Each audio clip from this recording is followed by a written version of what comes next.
People wonder and ask, did Prophet Muhammad, peace be upon him, marry a child? Was this a normal practice 1400 years ago? What was the wisdom behind it? According to authentic sources, Prophet Muhammad, peace be upon him, married Ayesha when she was 6 years old, and the marriage was consummated after she turned 9. However, it is important to understand things in their historical context. For instance, it would be silly to ask, what kind of milk did they drink 1400 years ago? Or to ask, what kind of engine they used to have back then? Therefore, one must understand that things 1400 years ago were very different from now.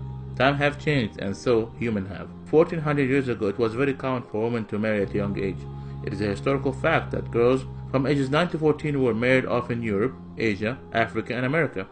For example, St. Augustine, 350 AD, he married a 10-year-old. King Richard II, 1400 AD, he married a 7-year-old. Henry VIII, 1500 AD, he married a 6-year-old. Even in the Bible, it says, "But say for yourself every girl who have never slept with a man." According to Catholic Encyclopedia, Mary, the mother of Jesus, was 12 when she married 99-year-old Joseph. Before 1929, Church of England ministers could marry a 12-year-old in Britain. Before 1983, Catholic canon laws permitted priests to marry off brides at the age of 12.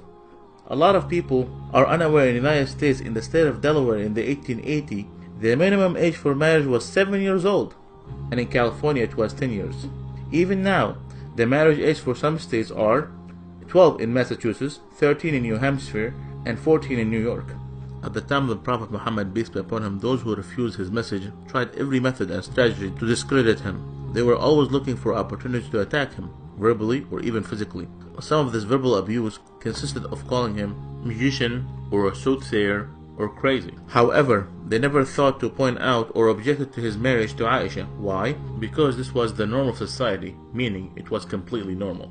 With that said, did you know that Prophet Muhammad, peace be upon him, he had only one wife, Khadija, throughout the first 54 years of his life? Did you know that she was a widow? Did you know that she was 15 years older than him?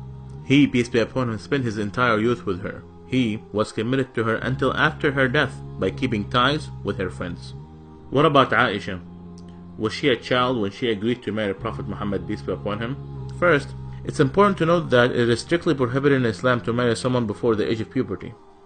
Note, the age of puberty varies throughout different times and different places. According to scientific references, girls might enter full-blown puberty anytime between the ages of 9 and 15. Also, the average temperature of the country is considered to be the chief factor with regard to menstruation and sexual puberty.